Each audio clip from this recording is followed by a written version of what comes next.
نحمدہ ونصلی علی رسولہ الکریم اما بعد قال الامام حجۃ الاسلام شاہ ولی اللہ دہلوی باب الجماعہ۔ اس مبحث کا یہ 15واں باب ہے۔ پیچھے نماز کا پورا طریقہ بیان کرنے کے بعد اور اس میں جو سفر اور آزار میں نماز میں قصر وغیرہ ہوتی ہے اس کی تفصیلات بیان کرنے کے بعد نماز باجماعت کی اہمیت، اس پر یہ باب قائم کیا ہے۔ اور اس سلسلے میں سب سے پہلے تو 4 بنیادی قوانین اور علمی قاعدے بیان کیے ہیں۔ سب سے پہلے فرمایا اعلم، علمی طور پر یہ بات جان لیجئے کہ انہ لا شیء انفع من غائلۃ الرسوم،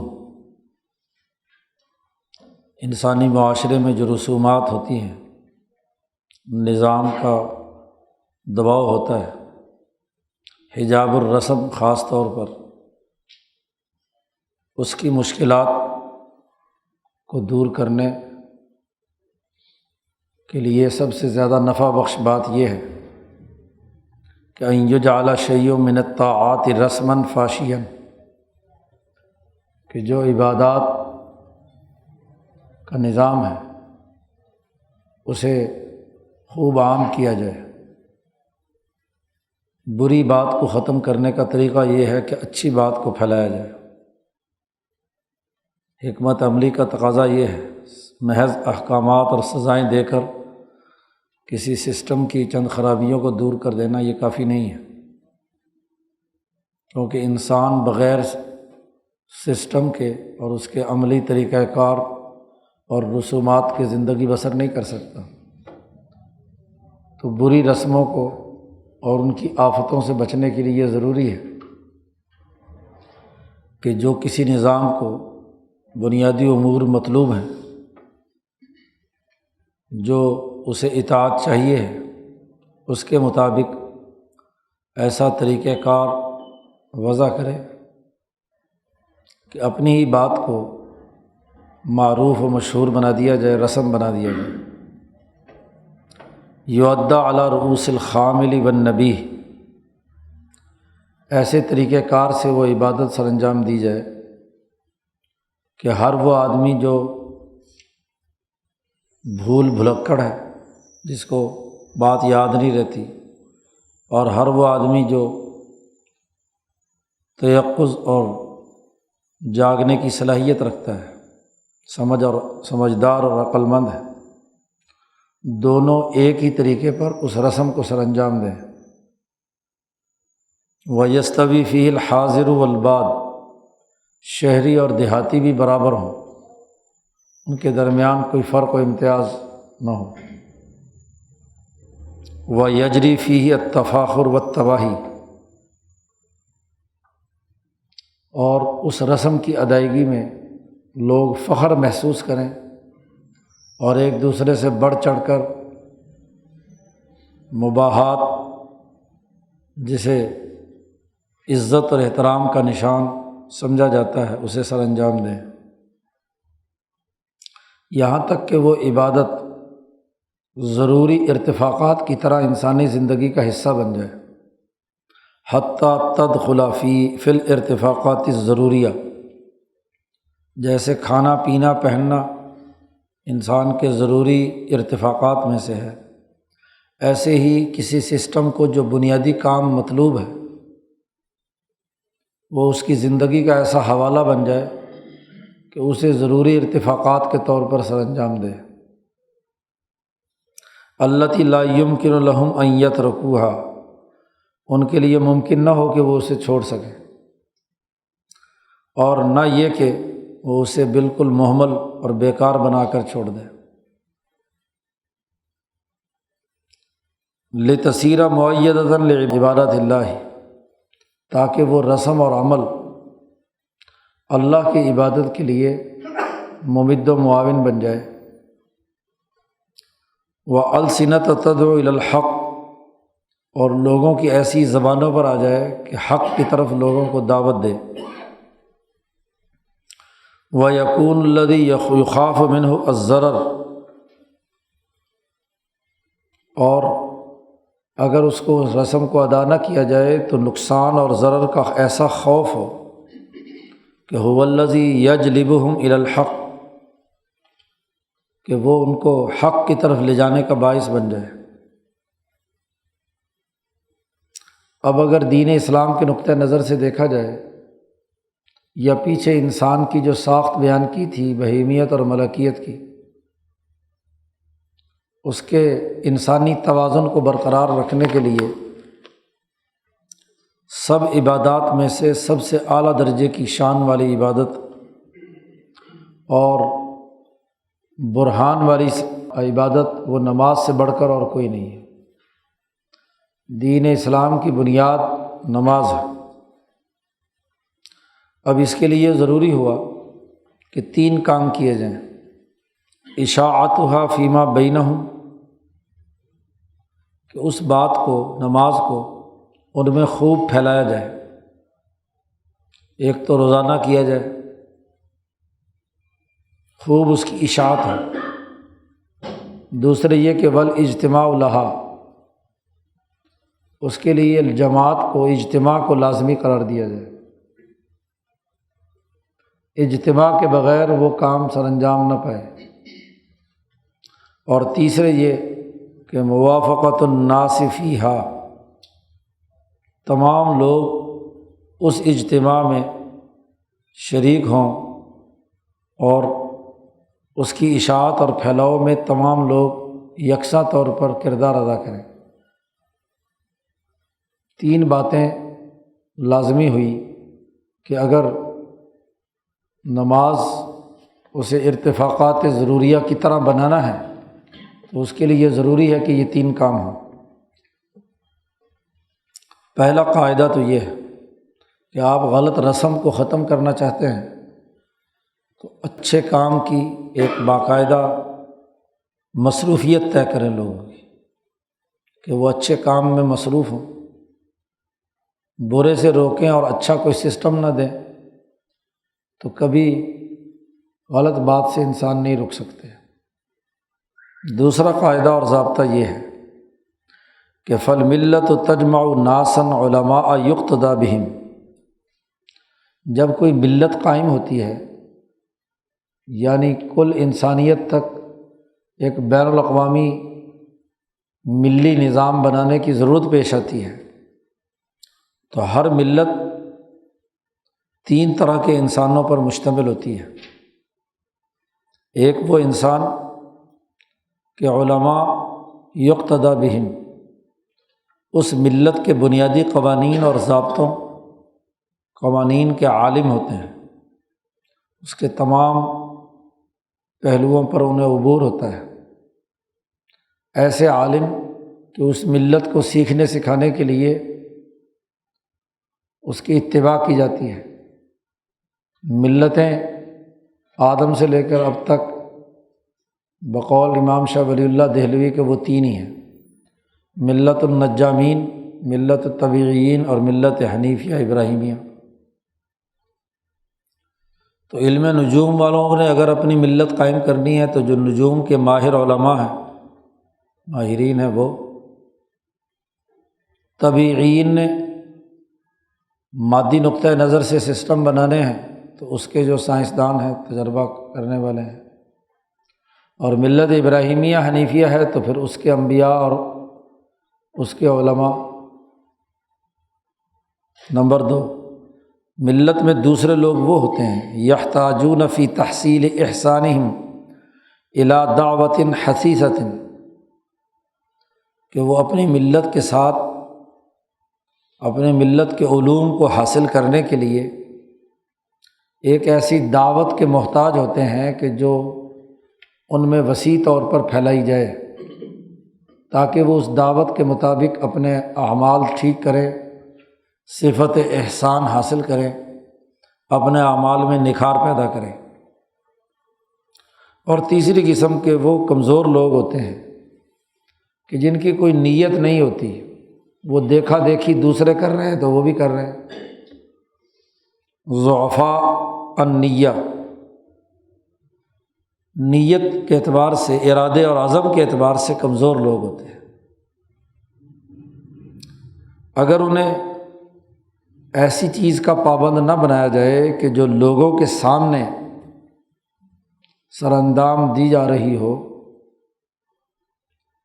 اس چیز کا پابند نہ بنایا جائے تو انتہائی سستی اور کاہلی کا مظاہرہ کریں، کیونکہ ان کا کوئی ارادہ اور نیت نہیں ہوتی ہے، کہیں کھیل تماشا لگا وہاں لگ گئے، کہیں اور ادھر ادھر وقت ضائع کر دیا، اپنا ارادہ اور عزم نہیں ہوتا ان کا۔ لیکن اگر اس کا ایک ماحول بنا دیا جائے اس کام کا تو وہ پھر ساتھ شریک ہو جاتے ہیں۔ تو سسٹم بنانے کی اسی لیے ضرورت پیش آتی ہے کہ تمام لوگ، چاہے وہ ضعفاء النیہ ہوں، وہ اہل علم ہوں، یا درمیان کا طبقہ جو اپنے عزم اور ارادے سے اس ملت کو سیکھنا سکھانا چاہتا ہے، تو تینوں طرح کے لوگ اس سسٹم میں یکساں طور پر انوالو ہوں، تاکہ اپنے اپنے علماء تو اس لیے ہوں کہ وہ سکھائیں لوگوں کو، اور جو سیکھنا چاہتے ہیں وہ اس لیے ہوں کہ سیکھنا ہے انہوں نے، اور تیسرا طبقہ اس لیے کہ اس ماحول کو دیکھ کر وہ اس کے اندر شریک ہو جائے۔ تہاونوا فیہا ولا انفع ولا اوفق بالمصلحۃ فی حق ہؤلاء جمیعا، تو اس سے بڑھ کر نفع بخش اور مصلحت کے موافق اور کوئی بات ان تمام کے حق میں اور نہیں ہے کہ ان کو پابند بنایا جائے کہ وہ اللہ کی اطاعت کریں، یعنی اللہ کی عبادت کریں علی اعین الناس، تمام لوگوں کے سامنے، گھروں سے نکلیں، اپنے کونوں کھدروں سے نکلیں، اپنی ذاتی عبادت گاہوں خانقاہوں سے نکلیں اور مجمع عام میں آ کر سب کے سامنے سب لوگ مل کر اللہ کی عبادت کریں، تاکہ یہ پتہ چل جائے کہ اس عبادت کو سر انجام دینے والا اور اس عبادت کو چھوڑنے والا کون کون ہے، امتیاز پیدا ہو جائے، پتہ چل جائے کہ کون نمازی ہے اور کون نہیں۔ وَالرَّاغِبُهَا مِنَ الزَّاهِدِ فِيهَا، اور کون اس کو رغبت اور ذوق و شوق سے بڑے ٹائم پر آ کر نماز ادا کرتا ہے، اور کون ان میں سے ایسا زاہد ہے کہ اس کی نماز کی طرف توجہ نہیں۔ یہاں زہد سے مراد تارک۔ ایسے ہی وَيُقْتَدَىٰ بِعَالِمِهَا وَيُعَلِّمُ جَاهِلُهَا، کہ عالم بھی نماز پڑھنے کے لیے آئے کہ اس کے طریقہ نماز کو دیکھ کر لوگ اقتداء کریں، اور جاہل بھی آئے تاکہ وہ سیکھ لے مجمع عام میں کہ نماز کیسے پڑھی جاتی ہے۔ گویا کہ یہ اللہ کی عبادت ان میں ایک کسوٹی بن جائے، معیار بن جائے، کسبیقۃ تعرض علی طوائف الناس، تمام لوگوں کو اس کسوٹی پر پرکھا جائے۔ ینکر منھا المنکر،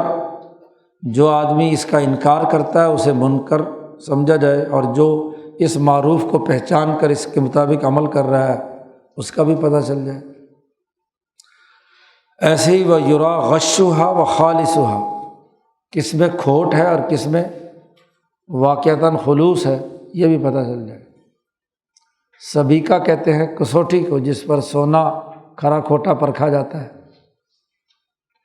تو نماز کے لیے کون ہے جو خالص ہے اور کون، یا اللہ کی عبادت اور اخبات الی اللہ کے لیے کون ایسا ہے جس میں کھوٹ موجود ہے۔ تو اس لیے بھی جماعت لازمی اور ضروری ہوئی، تاکہ کسی ملت کے تمام طبقات مل کر سب لوگ اس میں شریک ہو کر عبادت کریں۔ تیسرا قاعدہ اور ضابطہ یہ ہے کہ جب مسلمانوں کا کسی بھی کام کے لیے اجتماع ہوتا ہے اور اس اجتماع میں وہ سب لوگ بیک وقت راغبین فی اللہ، اللہ میں اپنی رغبت کا اظہار کرتے ہیں، اللہ کے انعامات کے امیدوار ہوتے ہیں، راجین راہبین منہ، اللہ تبارک و تعالیٰ کے عذاب کے ڈر سے خوف زدہ ہوتے ہیں، مسلمین وجوہہم الیہ، اپنے چہروں کو اللہ کی طرف سپرد کیے ہوئے ہیں۔ اگر ایسا اجتماع جو ان خصوصیات کا حامل ہو تو شاہ صاحب کہتے ہیں خاصیت عجیبۃ فی نزول البرکات، برکات کے نازل کرنے میں اس کی بڑی عجیب خاصیت ہوتی ہے، اور اللہ کی رحمت متوجہ ہوتی ہے اس اجتماع پر، جیسا کہ پیچھے حج کے موقع پر ہم اور نماز استسقاء کے باب میں ہم یہ بات بیان کر کے آئے ہیں کہ جب مسلمانوں کا اجتماع ہوتا ہے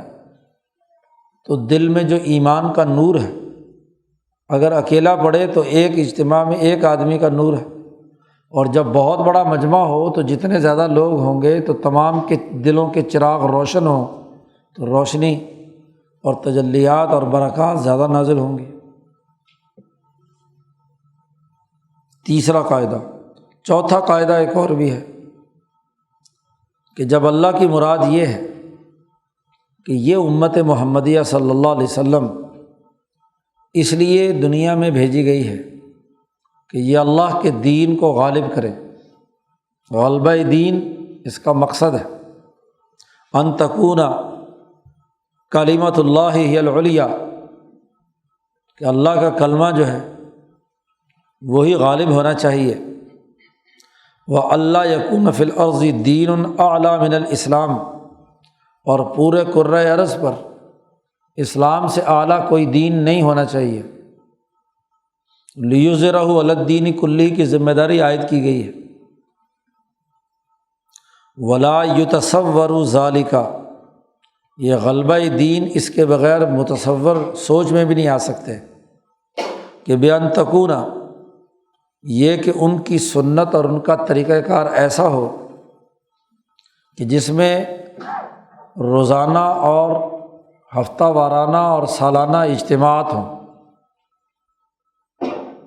یجتمع خاصتہم و عامتہم، اس اجتماع میں تمام خاص اور عام تمام لوگ شریک ہوں، ان کے شہری اور دیہاتی بھی اس میں شریک ہوں، ان کے چھوٹے اور بڑے بھی اس میں شریک ہوں، لما ہوا اعظم شعائرہ و اشہر طاعاتہ، اس لیے کہ وہ اس دین کے شعائر میں سب سے عظیم ترین ہے اور اس کی عبادات میں سب سے مشہور ترین عبادت ہے۔ 4 مقاصد ہیں۔ اچھی رسم کا پھیلانا بری رسم کو ختم کرنے کا باعث ہے۔ دوسرا یہ کہ ملت کے تمام طبقات کا اجتماع ہونا ضروری ہے تاکہ سیکھنے سکھانے کا عمل ہو۔ تیسرا یہ کہ مسلمانوں کے اجتماع کے نتیجے میں اللہ کی برکات آتی ہیں، اور نمبر 4 یہ کہ اس امت کے لیے غلبہ دین لازمی قرار دیا ہے، تو غلبہ دین بغیر اجتماع کے نہیں ہو سکتا۔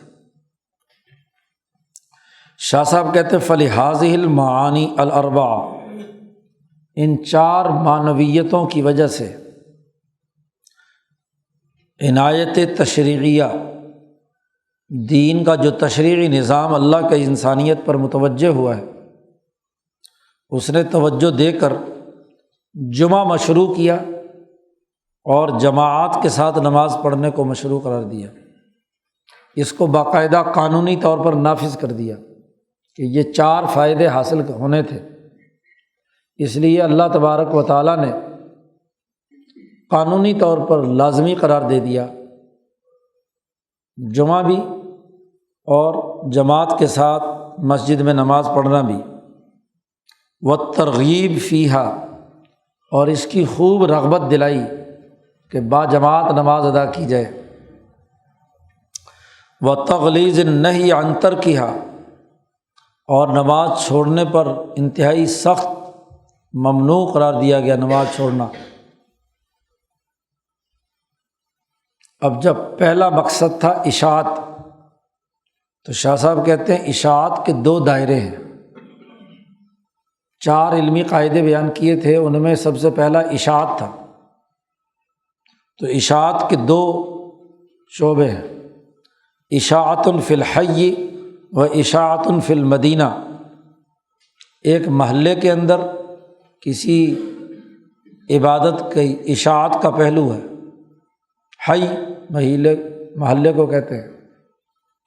اور ایک اشاعت فی المدینہ، ایک بڑے شہر میں اس عبادت کی اشاعت ہے۔ والاشاعت فی الحی، کسی محلے میں اس کی اشاعت آسان ہوتی ہے ہر نماز کے وقت میں، یعنی روزانہ 5 اوقات میں محلے کے تمام لوگ گھروں سے نکلیں اور اپنے محلے کی مسجد میں یہ اجتماع قائم کریں 5 وقت، اور جو پوری شہر کے لیے اشاعت ہے وہ وقفے سے ہونی چاہیے۔ لا تتیسر الا غب طائفۃ من الزمان، روزانہ پورے شہر کا ایک جگہ پر اجتماع کرنا بڑا مشکل ہے، اس لیے کچھ وقفہ ہونا چاہیے۔ تو 6 دن کے وقفے کے بعد 7ویں دن ایک مناسب وقفہ ہے، 7ویں دن تمام محلوں کے لوگ اپنی اپنی محلوں کی مسجدیں بند کریں اور جامع مسجد میں جمعے کے لیے آئیں۔ تو کل اسبوعی ایک ہفتہ وار، تو ایک ہفتہ وارانہ اشاعت ہے اور ایک روزانہ کی اشاعت ہے، تو دونوں شریعت نے لازمی قرار دیے۔ اب چونکہ یہ تقسیم پیدا کر دی کہ ایک اشاعت حی ہے اور ایک اشاعت فی المدینہ ہے، یہ باب جو ہے یہ اشاعت فی الحی یعنی جماعت کے متعلق، اس کے جو لوازمات اور تقاضے ہیں، اور اگلا باب الگ سے مستقل جمعہ کے بارے میں قائم کیا، باب الجمعہ، جو اشاعت فی المدینہ ہے۔ تو اس باب کا دائرہ کار بتلا دیا کہ یہاں ہم جتنی گفتگو کریں گے اس کا تعلق نماز باجماعت 5 اوقات میں اپنے محلے کے اندر۔ اما الاولیٰ یعنی جو اشاعت فی الحی ہے اپنی بستی میں اپنے محلے میں، تو وہ جماعت کے ساتھ نماز پڑھنا ہے۔ اس سلسلے میں نبی اکرم صلی اللہ علیہ وسلم نے کئی احکامات جاری کیے۔ مثلاً آپ صلی اللہ علیہ وسلم نے فرمایا کہ جماعت کی نماز اکیلے نماز پڑھنے کے مقابلے میں زیادہ فضیلت رکھتی ہے، 27 درجے زیادہ، ب27 درجہ۔ اور ایک دوسری روایت میں 25 گنا کا ذکر بھی آتا ہے۔ یہ دونوں روایتوں پر تفصیلی گفتگو پیچھے پہلی جلد میں کی جا چکی ہے، جہاں عدد کی بحث کی تھی، اعداد اور مقادیر، باب الاعداد والمقادیر میں، کہ چیزوں کے عدد کس قاعدے اور ضابطے کے تحت ہوئے تھے۔ وہاں شاہ صاحب نے 27 کی جو تقسیم بیان کی تھی وہ یہی کہ یہ عدد جو ہے 3 کا عدد وتر ہوتا ہے،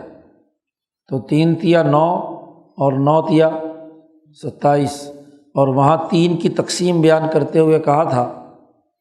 کہ ہر اجتماع کے اندر فرد بھی شامل ہوتا ہے،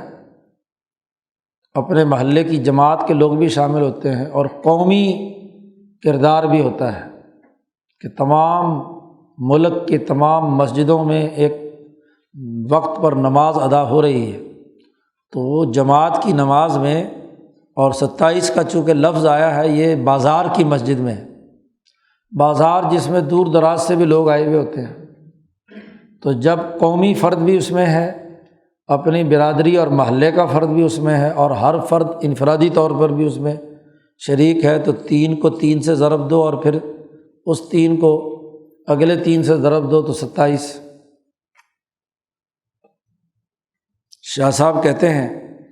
کہ وقد صرح النبی صلی اللہ علیہ وسلم، نبی اکرم صلی اللہ علیہ وسلم نے صراحت کے ساتھ یا اشارتاً لوحا، بطور اشارے کے نبی اکرم صلی اللہ علیہ وسلم نے بیان فرمایا کہ یہ جماعت کی نماز کو ترجیح دینا ضروری ہے۔ جس صلاۃ الجماعت کو اکیلے کی نماز پر ترجیح اس لیے دی کہ انہ اذا توضأ، کسی آدمی نے وضو کیا اور اچھے طریقے سے وضو کیا، جلدی تیزی سے اعضاء کوئی خشک نہیں رہے، پھر ثم توجہ الی المسجد، پھر وہ مسجد کی طرف متوجہ ہوا اور مسجد میں جانے کا مقصد سوائے نماز پڑھنے کے اور کچھ نہیں، تو اس کا جو پیدل چلنا ہے یہ بھی نماز کے حکم میں ہے، اور اس کا ہر قدم اس کے گناہوں کو معاف کرنے کا ذریعہ بنتا ہے، اور پھر اس کا مسجد کی طرف جانا دیگر مسلمانوں کو دعوت دینا ہے جو تمام کو شامل ہے، اور پھر مسجد میں جا کر نماز کے انتظار میں، جماعت کے انتظار میں بیٹھنا، یہ ایسے ہی ہے جیسے سرحدوں کی حفاظت کے لیے فوج بیٹھتی ہے اور اعتکاف وغیرہ کیا جاتا ہے۔ تو یہ ساری چیزیں مل گئی، ملی فائدہ بھی ہے، قومی اور ملکی فائدہ بھی ہے، اور ذاتی فائدہ بھی ہے، تو 27 درجہ بن گئے۔ ثم ما نوہ بأحد العددین، نبی اکرم صلی اللہ علیہ وسلم نے ان دو عددوں میں سے کسی ایک کو عظمت سے بیان کیا ہے، اور یہ بیان کرنا ایک بلیغ نقطے کی طرف اشارہ ہے جو خود نبی اکرم صلی اللہ علیہ وسلم کی آنکھوں کے سامنے موجود تھا، جسے ہم پہلے بیان کر چکے ہیں، اور وہ یہی تھا کہ 3 کو 3 میں ضرب دے کر یہی کہ قومی، ملی اور فرد کی ذاتی تینوں چیزیں اس میں مل گئیں۔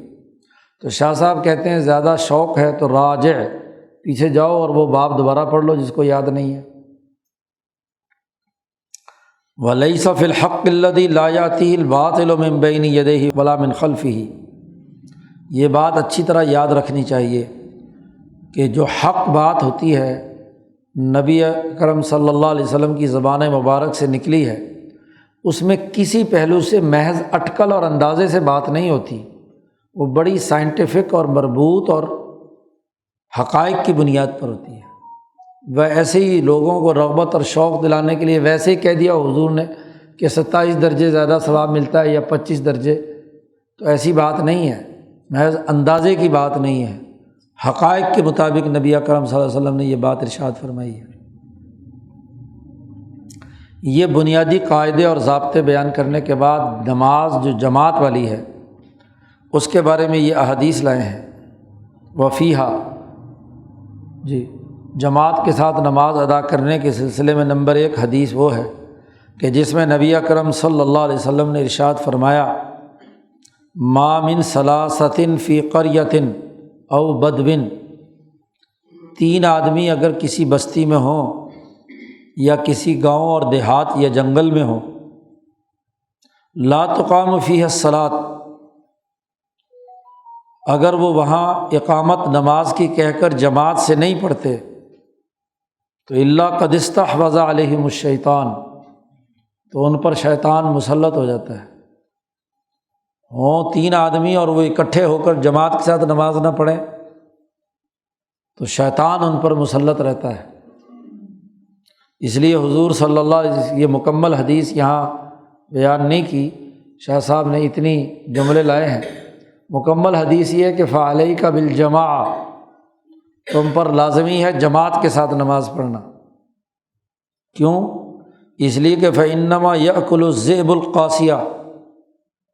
اس لیے کہ جو اکیلا نماز پڑھتا ہے یا اکیلی بکری پھر رہی ہو تو اسے بھیڑیا کھا جاتا ہے، تو شیطان بھی بھیڑیا ہے، تو جب اکیلا نماز پڑھ رہا ہوتا ہے تو شیطان اسے اچک لیتا ہے، اس لیے اکیلے کے بجائے جماعت کے ساتھ نماز ادا کی جائے۔ شاہ صاحب کہتے ہیں یہ حدیث اشارہ کرتی اس بات پر کہ جماعت کو ترک کرنا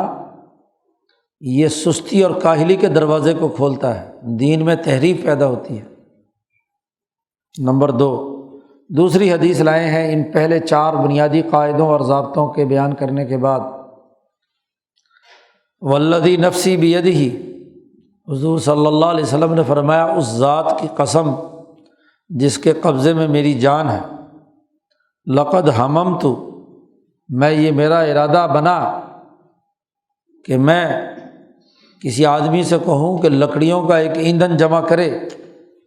یہ تفصیلی حدیث پیچھے گزر چکی ہے، اس سے کہوں کہ لکڑیوں کا ایک ایندھن جمع کرے، اور دوسرے آدمی سے کہوں کہ تو میرے مصلی پر کھڑے ہو کر نماز پڑھا، اور میں وہ لکڑی آگ جلا کر لوں، اور جو لوگ نماز پڑھنے جماعت کے ساتھ نہیں آ رہے ان کے گھروں کو آگ لگا دوں، اگر مجھے عورتوں اور بچوں کا ڈر نہ ہوتا تو میں ایسا کر گزرتا۔ یہ بخاری شریف کی روایت ہے اور مسلم میں بھی۔ اقول، شاہ صاحب اس حدیث کی تشریح میں بیان فرماتے ہیں کہ الجماعت سنت مؤکدۃ، جماعت سنت مؤکدہ ہے۔ جو آدمی اس جماعت کو چھوڑتا ہے اس کو ملامت کی جائے گی، اس کو شرم دلائی جائے گی کہ غلط کام کیا تم نے، اس لیے کہ یہ شاعر دین میں سے ہے۔ لیکن نبی اکرم صلی اللہ علیہ وسلم نے اپنے زمانے میں بعض لوگوں کو دیکھا کہ وہ اس جماعت سے پیچھے رہ رہے ہیں، سست اور کاہل بن چکے ہیں، اور آپ نے یہ سمجھ لیا کہ اس کا سبب ان کی نیت کی کمزوری ہے، ان سببہ ضعف النیہ فی الاسلام۔ تو حضور صلی اللہ علیہ وسلم نے اس پر بڑی سختی کی، سختی سے اس کو روکا اور دلوں میں خوف پیدا کیا کہ اگر تم جماعت کے ساتھ نماز پڑھنے نہ آئے، نیتیں درست نہیں کیں تو تمہارے گھروں کو آگ لگا دی جائے گی۔ ان دو حدیثوں سے معلوم ہوا کہ جماعت کا ادا کرنا سنت مؤکدہ ہے، اور جماعت کی ادائیگی کو جو لوگ ترک کرتے ہیں ان کے لیے سخت وعید ہے۔ البتہ یہ بات بھی کسی سسٹم اور قانون کو بناتے وقت ملحوظ رکھنی پڑتی ہے کہ اگر کسی کو کوئی عذر لاحق ہو تو عذر کی وجہ سے جماعت چھوڑی جا سکتی ہے۔ ثم لما کان فی شہود الجماع، جماعت میں شرکت اگر حرج ہو کسی کمزور آدمی کے لیے، بوڑھے کے لیے، یا ایسا بیمار ہے کہ چل کر مسجد میں نہیں آ سکتا، یا کوئی ذی الحاجہ، کوئی حاجت مند اور ضرورت مند ایسا ہے کہ بہت ہی اشد ضرورت ہے اسے اپنے کسی کام کاج کو نمٹانے کی، تو اقتضت الحکمت، تو حکمت کا تقاضا یہ ہے کہ اس کو جماعت کی نماز سے رخصت دی جائے کہ وہ چھوڑ سکتا ہے، تاکہ افراط و تفریط کے درمیان عدل و توازن قائم رہے، نہ اتنی انتہا پسندی ہو کہ ہر آدمی لولا لنگڑا لڑکتا ہوا پھسلتا ہوا آ رہا ہے، اور نہ اتنی اس کے اندر نرمی ہو کہ لوگ ہٹے کٹے ہو کر بھی نماز میں جماعت کے لیے نہ آئیں۔ ان تمام حرجوں میں سے پہلی قسم کہ ایسی رات ہے جس میں کوئی برف باری ہوئی ہے، شدید بارش ہوئی ہے، اور اس کی وجہ سے گلیوں میں اتنا کیچڑ یا محلے میں اتنی خرابی پیدا ہو گئی ہے کہ بغیر لتھڑے ہوئے آدمی وہاں مسجد میں نہیں آ سکتا، تو ظاہر ہے کہ یہ ایک حرج ہے، کپڑے ناپاک ہوں اور آ کر مسجد میں پھر دھوئے، اور تو ایسے موقع پر مستحب ہے کہ نبی اکرم صلی اللہ علیہ وسلم نے بھی مؤذن سے کہہ دیا تھا کہ الا صلوا فی الرحال، خبردار لوگوں اپنے اپنے خیموں میں نماز پڑھ لو۔ یہ ایک سفر کا واقعہ ہے، تو چونکہ وہاں بارش برس رہی ہے، باہر بڑا میدان تو ہے نہیں جماعت کرانے کے لیے، اتنا بڑا خیمہ نہیں ہے، اور گارا اور کیچڑ بہت ہے، حضور نے فرمایا کہ کہیں ایسا نہ ہو کہ تم پھسلتے پھرو جماعت کے لیے، اس لیے مؤذن سے کہا کہ اعلان کر دو کہ الا صلوا فی الرحال، لوگوں کو حی علی الصلاۃ یا حی علی الفلاح کے بجائے یہ کہا گیا کہ اپنے اپنے خیموں میں نماز پڑھ لو۔ عذر لاحق ہے۔ دوسرا عذر یہ ہے کہ کوئی ایسی حاجت پیش آئی کہ جس کو روک کر نماز پڑھنے میں خاصی دقت ہے، پریشانی ہے، مثلاً کالعشاء اذا حضر، رات کا کھانا اگر دسترخوان پر چن دیا گیا ہو اور حالت بھی ایسی ہو کہ فإنہ ربما تتشوف النفس الیہ، کہ بھوک سے برا حال ہے صبح سے اور کھانا آ کر دسترخوان پہ لگ گیا، ادھر سے جماعت کھڑی ہو گئی، تو اب نماز میں کھانے کا ہی خیال رہے گا، نماز کیا رہے گی؟ تو اس لیے اس کو کہا گیا کہ بھئی چلو پہلے کھانا کھا لو۔ اور بسا اوقات ایسا بھی ہوتا ہے کہ اگر نماز میں مشغول ہوا تو پیچھے سے کھانا ختم ہو جائے گا یا ضائع ہو جائے گا، ربما یضیع الطعام۔ یا ایسے ہی ایک اور شکل بھی ہے کہ جماعت ادھر سے کھڑی ہوگی اور آدمی کو بول و براز کا تقاضا ہو گیا، پیشاب کا، پخانہ کا وغیرہ، مدافعات الاخبثین، کیونکہ اس کو روک کر نماز پڑھنا تو نماز کی طرف توجہ تو نہیں ہوگی، وہ تو اسی کام میں لگا رہے گا۔ اس لیے اس کو اجازت دی کہ بھائی چلو پہلے اچھی طرح پاک صاف ہو لو، جماعت مجبوری ہے نکل گئی تو کیا کیا جائے۔ ولا اختلاف بین حدیث، دو حدیثیں ہیں الگ الگ اور دونوں بظاہر ایک دوسرے سے متضاد ہیں، شاہ صاحب اس کو حل کر رہے ہیں۔ ایک حدیث میں تو آیا ہے کہ لا صلاۃ بحضرۃ طعام، کھانا آ چکا ہو، لگ چکا ہو تو نماز نہیں ہوتی، یہ جملہ بھی ایک حدیث میں ہے۔ اور ایک اور حدیث میں ارشاد فرمایا کہ نماز کو کھانے کی وجہ سے مؤخر مت کرو، کھانا وغیرہ اس طرح کی جو چیزیں ہیں جو بعد میں بھی کھائی جا سکتی ہیں، اس کی وجہ سے نمازوں کو مؤخر مت کرو۔ تو بظاہر دونوں روایات میں ٹکراؤ اور تضاد ہے۔ شاہ صاحب کہتے ہیں کہ اذ یمکن تنزیل کل واحد علی صورت او معنی، ہر ایک حدیث کو اپنے اپنے محمل پر نازل کر کے اس کا حکم معلوم کرنا ممکن ہے۔ اس لیے کہ ہم یوں کہہ سکتے ہیں کہ نفی وجوب الحضور صدا لباب التعمق، بعض لوگ انتہا پسند ہوتے ہیں، شدید بھوک لگی ہوئی بھی ہے، کھانا بھی لگا ہوا ہے، اب نماز کی انتہا پسندی کی وجہ سے نماز میں شریک ہیں تو ظاہری نماز تو پڑھ رہے ہیں لیکن دل ادھر کھانے کی طرف لگا ہوا ہے، تو اس تعمق کو دور کرنے کے لیے کہا کہ کھانا موجود ہو اور دل ادھر لگا ہوا ہو تو نماز نہیں ہوتی۔ جی صدً لباب التعمق، اور جو تاخیر نہ کرنا ہے یہ وظیفہ اس آدمی کے لیے ہے کہ جس میں اس طرح کی انتہا پسندی نہیں اور ابھی بھوک بھی اتنی نہیں لگی ہوئی کہ اگر بالفرض نماز پڑھے گا تو نماز میں ادھر توجہ نہیں ہوگی، تو اس کے لیے کہا ہے کہ صرف کھانے کے لیے نماز کی تاخیر کر دینا مناسب نہیں ہے۔ تو افراد کی نوعیتوں سے مختلف دو الگ الگ ہدایات ہیں، اس میں کوئی ٹکراؤ کی بات ایسی نہیں ہے۔ یہ ایسے ہی ذالک کتنزیل فطر الصائم وعدمہ علی الحالین، ایک روایت میں نبی اکرم صلی اللہ علیہ وسلم نے فرمایا کہ جلدی افطاری کیا کرو۔ یہودیوں کی عادت تھی کہ وہم اور تعمق کی وجہ سے غروب کے بہت دیر بعد جا کر افطاری کرتے تھے،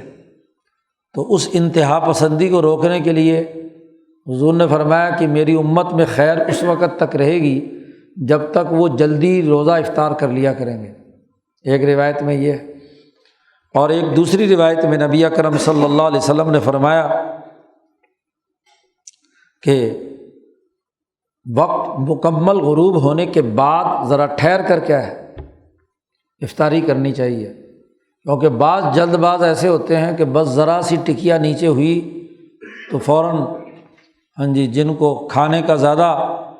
ہوتا ہے شوق، فوراً لقمہ منہ میں رکھے، تو جلد بازوں کو روکا کہ جلدی مت کرو، پورے طریقے سے غروب ہو جائے، اور جو انتہا پسندی پیدا کرنے والے تھے ان سے کہا کہ جلدی، تو جیسے روزے کی افطاری میں دونوں باتیں دو الگ الگ حالتوں کے لیے ہیں تاکہ توازن پیدا رہے، اسی طرح یہاں بھی جماعت کی نماز میں کھانے کی موجودگی اور عدم موجودگی کی دو روایات ہیں، ان میں بھی اسی طرح تطبیق۔ او التاخیر اذا کان تشوف الی الطعام، جب کھانے کی طرف شوق ہو تو پھر نماز مؤخر کی جا سکتی ہے، یا ضائع ہونے کا خوف ہو کہ آپ جماعت میں نماز پڑھیں، پیچھے سے کوئی جانور وغیرہ کوئی اکیلا پڑا ہوا کھانا کوئی بلی بلی کھا جائے، خراب کر جائے۔ اور عدمہ اذا لم یکن، اگر ایسی بات نہیں ہے تو اس کا تعلق علت کی حالت کے ساتھ، جیسی علت ہو، جیسا مسئلہ ہو، اس کے مطابق یہ روایت ہے۔ نمبر 3، تیسرا عذر یہ ہے کہ جماعت میں شریک ہونے سے فتنے کا ڈر ہو، خوف فتنہ ہو۔ اس کی مثال جیسے عورتیں اصابت بخوراً، عورتیں جماعت کی نماز کے لیے آئیں اور خوب بن ٹھن کر پوری خوشبوئیں لگا کر آئیں، تو اس سے ایک فتنہ پیدا ہوتا ہے۔ تو اس لیے جب صحابہ کے زمانے میں عورتیں بن ٹھن کر اور خوشبو لگا کر آنے لگیں تو عمر فاروق رضی اللہ تعالیٰ عنہ نے پابندی لگا دی کہ عورتیں جماعت میں نہ آیا کریں۔ باقی رہی بات یہ کہ یہاں بھی 2 الگ الگ روایات ہیں۔ ایک روایت تو خود نبی اکرم صلی اللہ علیہ وسلم کا فرمان ہے۔ شاہ صاحب کہتے ہیں ان 2 باتوں میں بھی کوئی اختلاف نہیں ہے کہ حضور صلی اللہ علیہ وسلم نے فرمایا مردوں کو کہ اگر کوئی عورت تم سے اجازت مانگے مسجد میں آنے کی تو اس کو مت روکا کرو، فلا یمنعھا۔ ایک طرف یہ ہے، اور ایک طرف وہ حکم بھی ہے جو تمام صحابہ، جمہور صحابہ کے اجماع سے یہ بات قانون کے طور پر نافذ کر دی گئی کہ عورتیں مسجد میں نہ آیا کریں، من منعہن۔ اس لیے کہ پہلی بات جو تھی اس کا تعلق جاہلیت کی غیرت کے ساتھ تھا کہ لوگ محض اپنی انفرادی غیرت کی وجہ سے کہ میری بیوی میرے گھر سے نکل کر مسجد میں کیوں آئی، تو حضور نے وہاں اس غیرت کی نفی کی کہ یہ جاہلانہ غیرت جس کی وجہ سے عورتوں پر پابندیاں لگاتے ہو مسجد میں یا اچھی باتوں کے اجتماعات میں شریک ہونے کی، یہ غلط ہے۔ تو وہاں حضور نے فرمایا کہ اذ المنہی الغیرہ التی تنبعث من الانفا، تکبر اور غرور سے جو غیرت پیدا ہوتی ہے، تو اس کو تو نبی اکرم صلی اللہ علیہ وسلم نے کہا کہ ایسی غیرت کی بنیاد پر عورتوں پر پابندیاں نہ لگاؤ۔ لیکن اگر فتنے کا خوف ہو تو پھر پابندی لگائی جا سکتی ہے۔ اور والجائز ما فیہ خوف الفتنہ، عورتوں پر جماعت کی نماز کی پابندی لگائی جا سکتی ہے فتنے کے خوف کے موقع پر، جیسا کہ نبی اکرم صلی اللہ علیہ وسلم نے ارشاد فرمایا کہ غیرت کی 2 قسمیں ہیں۔ ایک غیرت وہ ہے جو تکبر اور غرور کی وجہ سے پیدا ہوتی ہے کہ انسان اللہ کی محبت میں، اللہ کے بغض میں ایک کام کرتا ہے۔ ایک محبت بغض والی ہوتی ہے اور ایک محبت والی ہوتی ہے، اور ایک وہ محبت جو محض تہمت کی وجہ سے۔ تو ایک اللہ کے کام کے لیے ہے اور ایک اللہ کے دین کی اجتماعیت کو برقرار رکھنے کے لیے ہے۔ تو صحیح غیرت ہو تو پھر تو ٹھیک ہے، اور اگر غلط ہو تو وہ درست بات نہیں ہے۔ اور اسی طرح حضرت عائشہ رضی اللہ تعالیٰ عنہ نے اسی موقع پر فرمایا تھا۔ حضرت عائشہ فرماتی ہیں کہ اگر آج عمر فاروق کے زمانے میں عورتوں نے جو حرکتیں کرنا شروع کی ہیں، اگر یہ کام حضور کے زمانے میں کرتیں تو حضور بھی پابندی لگا دیتے۔ جی، بات اصل میں یہ تھی کہ نبی اکرم صلی اللہ علیہ وسلم کے زمانے میں زیادہ وسائل کی فراخی نہیں تھی، جی، تو کوئی اچھے عمدہ کپڑے یا کوئی اس طرح کی خوشبویات وغیرہ وغیرہ اس کا کوئی رواج نہیں تھا، سادگی تھی۔ حضرت عائشہ ہی کی حدیث ہے کہ عورتیں جو ہیں وہ کپڑوں میں لپٹ کر آتی تھی حضور کے نماز میں، جب فجر کی نماز میں آتی تھی، متلفعات بمروطہن، لپٹی بھی ہوتی تھی چادروں میں۔ حضرت عمر نے جب دیکھا کہ جب یہ بحرین کا مال آیا اور باہر سے فتوحات ہوئیں اور مال زیادہ آ گیا لوگوں کے پاس، تو حضور نے فرمایا کہ یہ عورتیں روزانہ نئے نئے کپڑے بناتی ہیں، اور جب انہوں نے کپڑا نیا لے کر پہنا ہو تو اب ان کو دکھانا ضروری ہوتا ہے دوسری عورتوں کو بھی کہ جی میں نے نیا سوٹ پہنا ہوا ہے۔ وہاں حضرت عمر نے تو یہ پابندی بھی لگائی تھی کہ اپنی عورتوں کو زیادہ نئے نئے کپڑے بنا کر نہ دیا کرو،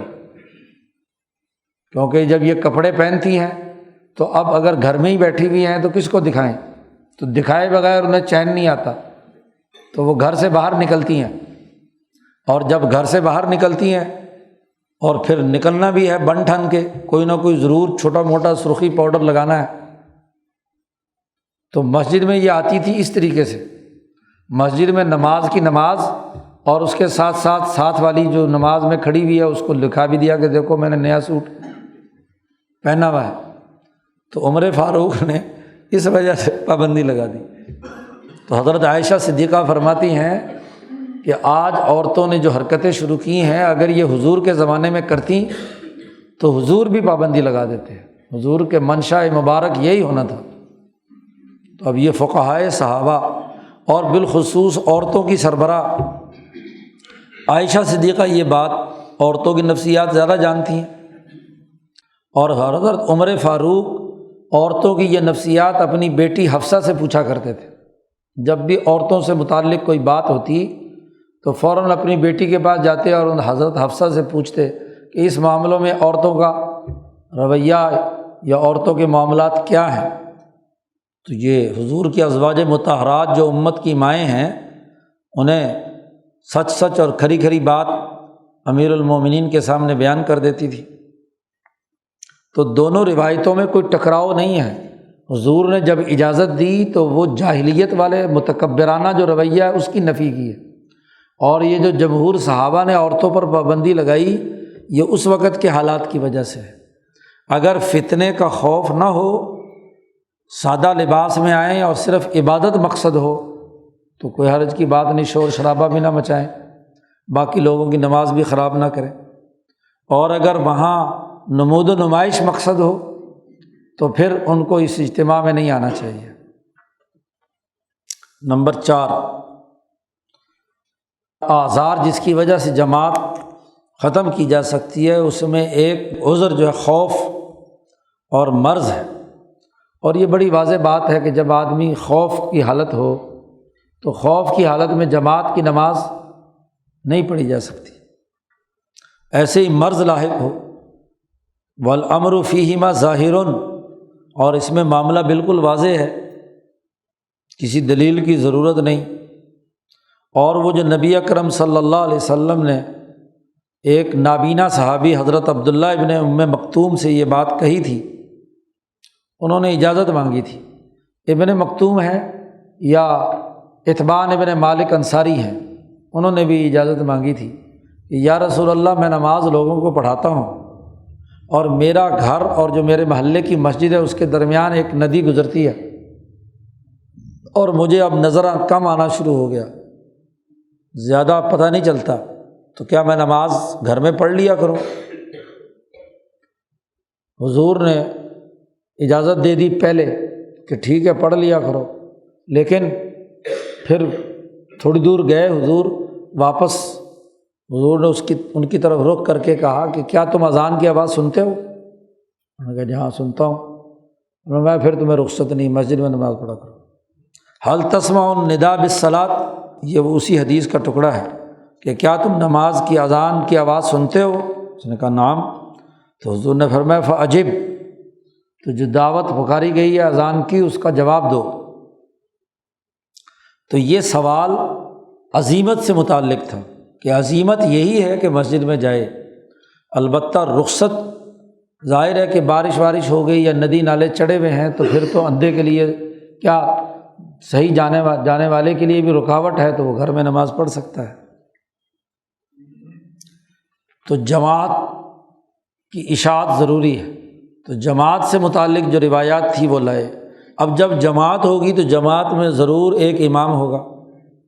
جب امام ہوگا تو امامت کے قوانین اور ضابطے کیا ہیں، امامت کا زیادہ حقدار کون ہے، پھر وہ جو جماعت ہے اس کی کیفیت، اس کا ڈسپلن کیا ہوگا، پھر امام کو کیا کرنا ہے اور مقتدیوں کو کیا کرنا ہے۔ جب جماعت کا بنیادی قانون نافذ ہو گیا تو جماعت سے متعلق جو بنیادی یہ پہلو بنتے ہیں، ان تمام پر بھی حضور صلی اللہ علیہ وسلم نے رہنمائی فرمائی۔ ثم وقعت الحاجۃ، پھر ضرورت پیش آئی کہ نماز کا زیادہ حقدار کون ہے، امامت کون کرائے، کیونکہ ہر آدمی چاہے گا کہ میں امام بنوں۔ ایسے ہی یہ کہ اجتماع کی کیفیت کیا ہو، اور پھر امام صاحب کو یہ حکم دیا گیا کہ وہ اگر لوگوں کو جماعت کے ساتھ نماز پڑھا رہے ہیں تو یخفف، ہلکی نماز پڑھائے، اور مقتدیوں کو یہ حکم دیا گیا کہ وہ ہر حال میں امام کی اتباع کریں، اس کی خلاف ورزی نہ کریں۔ چنانچہ حضرت معاذ بن جبل رضی اللہ تعالیٰ عنہ کا قصہ لمبا مشہور ہے کہ لمبی نماز انہوں نے پڑھائی، پہلے کئی دفعہ گزر چکا ہے کہ عشاء کی نماز وہ رسول اللہ صلی اللہ علیہ وسلم کے پیچھے بطور نفل کے پڑھ لیتے تھے، اور پھر ایک محلے میں جا کر عشاء کی نماز پڑھاتے تھے، اور وہاں نماز پڑھاتے ہوئے سورۃ بقرہ اور آل عمران عشاء کی نماز میں پڑھتے تھے۔ تو لمبی نماز، تو ایک صحابی جو ہیں انہوں نے نماز توڑی، دن بھر کے تھکے ہارے تھے، مزدوری کر کے آئے، اب وہاں سورۃ بقرہ شروع کی ہوئی امام صاحب نے، انہوں نے نماز توڑی اور اپنے 4 فرض پڑھے اور گھر جا کے سو گئے۔ معاذ بن جبل کو پتہ چلا کہ جی فلاں مقتدی نے نماز توڑ کر اپنی نماز اکیلے پڑھی ہے، انہوں نے شکایت لگائی، تو وہ دوسرے دن وہ آدمی حضور کے پاس آ گئے اور انہوں نے کہا کہ یہ معاذ ہمارے ساتھ یہ کرتے ہیں، سارا دن کے ہم تھکے ہوئے ہوتے ہیں۔ تو نبی اکرم صلی اللہ علیہ وسلم نے بہت زیادہ ناراضگی کا اظہار کیا اور کہا کہ لوگوں کو نفرت کیوں دلاتے ہو، لوگوں کے لیے آسانی پیدا کرو۔ اس لیے حضور نے فرمایا جو آدمی تم میں سے قوم کی امامت کرے تو اس کو چاہیے کہ فلیخفف، ہلکی نماز پڑھائے۔ تو فبین ھذا المعانی باوکد وجہ،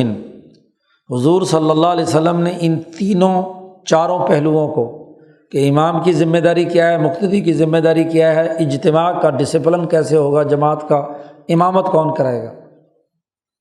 چنانچہ پہلی حدیث لائے ہیں کہ امامت کا حقدار کون ہے۔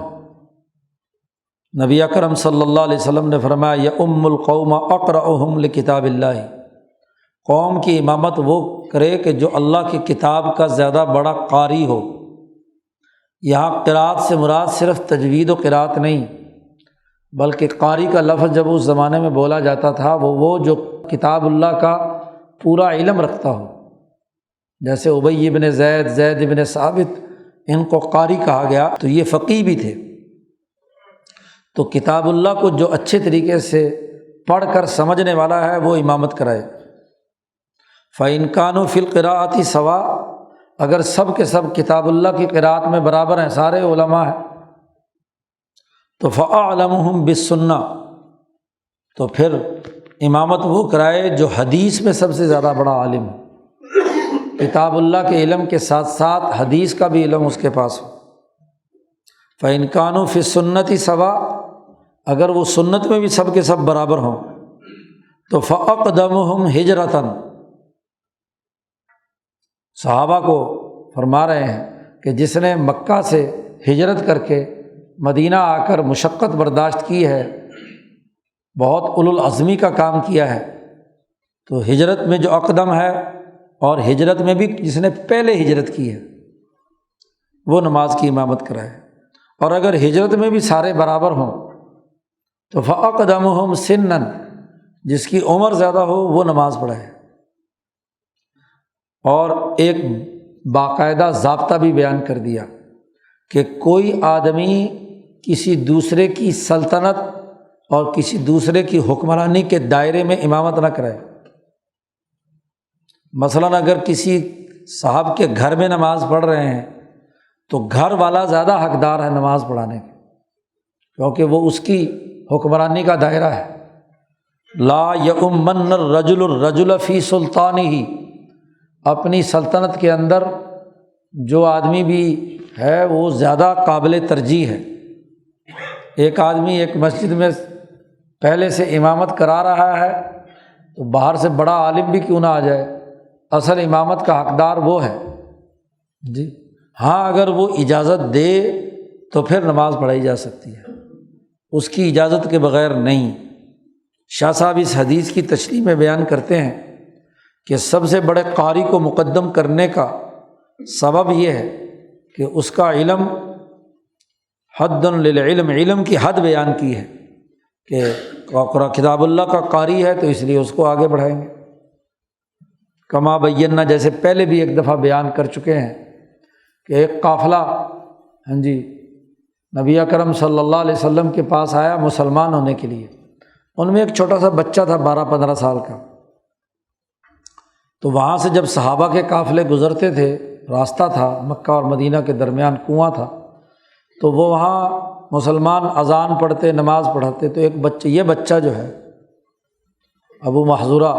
یہ کیا ہے، ان کی نقل اتارتا تھا۔ قرآن جو سنتا تھا وہ یاد کر لیتا تھا۔ ابھی مسلمان نہیں ہوا، کافی اس نے صورتیں یاد کر لیں، اذان یاد کر لی، تو نقل اتارتے ہیں جیسے بچے بعض ذہین ہوتے ہیں، کوئی پتہ نہیں کہ مطلب کیا ہے۔ جب یہ مسلمان ہونے کے لیے آئے، حضور کے پاس آئے، تو یہ بچہ بھی شامل تھا۔ تو حضور نے حکم دیا کہ ان تم میں سے جو بڑا قاری ہو وہ نماز پڑھائے۔ وَكَانَ أَوَّلَ مَا هُنَالِكَ مَعْرِفَةُ کتاب اللہ، حد علم میں سب سے پہلا حد کتاب اللہ کا علم، اس لیے کہ اصل علم وہی ہے۔ اور اس کے بعد شاعر اللہ میں سے چونکہ نبی ہیں تو نبی کی سنت کا علم ہے۔ پھر درجہ بدرجہ یہ بات بیان فرمائی، اور یہ اس لیے بھی بیان فرمائی کہ لوگ زیادہ سے زیادہ قرآن پڑھنے، احادیث یاد کرنے، علم حاصل کرنے کا شوق اور رغبت رکھیں۔ تو یہ شوق اور رغبت پیدا کرنے کے لیے یہ ترتیب نبی اکرم صلی اللہ علیہ وسلم نے بیان فرمائی۔ شاہ صاحب نے کہا کہ یہ مت سمجھ لینا چاہیے، یہ گمان نہیں کر لینا چاہیے جیسا کہ بعض لوگوں نے گمان کیا ہے کہ یہاں قرات، فقط قرات یا تجوید ہی کافی ہے، بلکہ اصل تو یہ ہے کہ لوگوں کو ابھارنا ہے کہ وہ قرآن حکیم کو سیکھیں، سمجھیں، سنت یاد کریں وغیرہ وغیرہ، تاکہ فضائل عام طور پر معاشروں میں حاصل ہوتے ہیں مقابلہ بازی سے۔ جیسے قرات کا مقابلہ، حسن قرات کا مقابلہ ہوتا ہے تو لوگ مقابلے سے کیا ہے ادھر متوجہ ہوتے ہیں۔ تو شروع میں تو کوئی چیز محض نقل ہوتی ہے، آہستہ آہستہ وہ اصل بنتی ہے۔ تو نماز میں چونکہ قرات بہت اہم ہے، تو اس لیے قرات کو ترجیح کے طور پر حضور نے بیان فرمایا۔ اس کے بعد سنت کی معرفت کو بیان کیا کہ کتاب اللہ کے بعد اسی کا درجہ ہے، اور اسی سے ملت قائم ہوتی ہے، اور یہ قوم کا اپنے نبی کی وراثت حاصل کرنا ہے۔ اس کے بعد ہجرت کو ضروری قرار دیا، اس لیے کہ نبی اکرم صلی اللہ علیہ وسلم نے ہجرت کے معاملے کو بڑی عظمت اور اہمیت سے بیان کیا کہ ایک مشکل دور میں، مشکل موقع پر اپنے گھر بار کو چھوڑ کر جو لوگ غلبہ دین کی نیت سے آئے تو ان کی شان اور ان کی عظمت کو سلام پیش کیا جائے، نبّہا بشانہا۔ پھر یہ بھی لازمی قرار دیا اس کے بعد بڑی عمر والے کو کہ معاشرے میں بڑے لوگوں کی عزت اور عظمت کرنا، یہ بھی گویا کہ سماج کی اجتماعی تقاضوں میں سے ہے، اس لیے کہ جو بڑا عمر کا ہو، باقی چیزوں میں باقی تمام چیزیں اگرچہ ہوں لیکن اس کا تجربہ زیادہ ہوتا ہے، اور وَأَعْظَمُ حِلْمًا، بردبار زیادہ ہوتا ہے، اس میں جلد بازی اور چھچور پن نہیں ہوتا، وہ سمجھداری کے ساتھ معاملات سر انجام دیتا ہے۔ باقی یہ جو ارشاد فرمایا کہ کوئی آدمی کسی کی سلطنت میں، کسی کے حکمرانی کے دائرے میں بغیر اس کی اجازت کے امامت مت کرائے، اس لیے کہ اس کے نتیجے میں اس کو تکلیف ہوگی، کیونکہ حق اس کا تھا، اور اس کی گویا کہ حکمرانی میں آپ ایک قسم کی درار ڈال رہے ہیں۔ امام دراصل اپنی اس دائرے کا حکمران اور سربراہ ہوتا ہے، تو اس کی سربراہی کو گویا کہ چیلنج کیا جا رہا ہے، تو شریعت نے اس کو باقی رکھا۔ تو یہ پہلی حدیث جو امامت سے متعلق ہے۔ دوسری حدیث لائے ہیں جس میں امام کی ذمہ داری بیان کی ہے کہ اذا صلی احدکم للناس، وہی معاذ بن جبل والی روایت ہے کہ جب تم میں سے کوئی آدمی لوگوں کو نماز پڑھائے تو فلیخفف، ہلکی نماز پڑھائے، اس لیے کہ جماعت کے اندر بیمار ہوتے ہیں، کمزور ہوتے ہیں، بوڑھے ہوتے ہیں، اور جب تم میں سے کوئی آدمی اپنی اکیلی نماز پڑھے نفل تو جتنا مرضی چاہے لمبا کر لو، فلیطول ما شاء۔ شاہ صاحب کہتے ہیں کہ یہ دعوت الی الحق سچی بات کی دعوت تبھی مکمل ہوتی ہے جب اس میں آسانیاں ہوں جی، اور نفرت دلانا یہ دعوت کے منافی بات ہے، یخالف الموضوع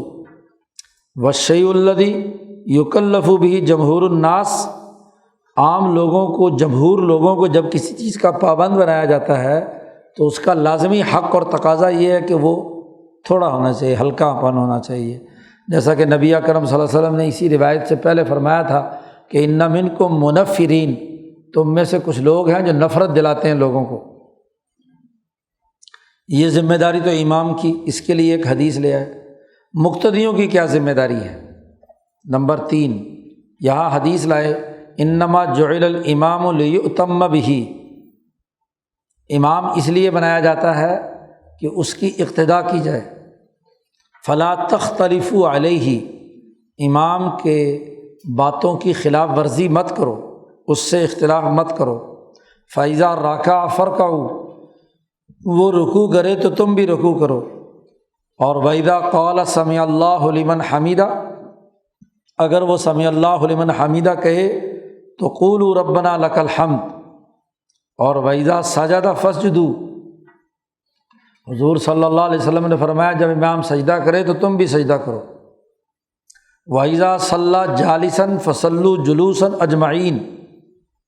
اور جب امام بیٹھ کر نماز پڑھائے تو سارے بیٹھ کر نماز پڑھو، کوئی کھڑا نہ ہو پیچھے۔ یہ جو آخری ٹکڑا ہے حدیث کا یہ منسوخ ہے، اصل میں یہ حدیث ایک خاص واقعے کی ہے۔ بخاری شریف میں ایک واقعہ آتا ہے کہ نبی اکرم صلی اللہ علیہ وسلم ایک دفعہ گھوڑے سے گر گئے اور آپ کی پنڈلی مبارک ٹوٹ گئی۔ اس کی وجہ سے آپ صلی اللہ علیہ وسلم نے اوپر، جہاں آج کل مسجد نبوی میں وہ کبری بنی ہوئی ہے جہاں مؤذن تکبیر پڑھتا ہے، اسپیکر وغیرہ لگے ہوئے ہیں، یہاں ایک بالا خانہ تھا، یعنی لکڑیوں کا ایک چھپر سا اوپر لکڑیوں سے ایک بنایا ہوا تھا، جس کے اوپر پورا ایک کمرہ لکڑی سے بنا ہوا تھا، وہ اس کو خزانۃ النبی کہتے تھے۔ نبی اکرم صلی اللہ علیہ وسلم کا جو بیت المال کا مال وغیرہ آتا تھا سرکاری، تو وہ وہاں، یا آپ کا ذاتی کوئی سامان، تلواریں وغیرہ، زرہ شرہ، وہ وہاں آپ رکھتے تھے۔ تو حضور صلی اللہ علیہ وسلم وہاں اس بالا خانے پہ تشریف فرما رہے، کیونکہ اٹھ نہیں سکتے تھے، کھڑے نہیں ہو سکتے تھے، تو بیٹھ کر نماز پڑھتے تھے۔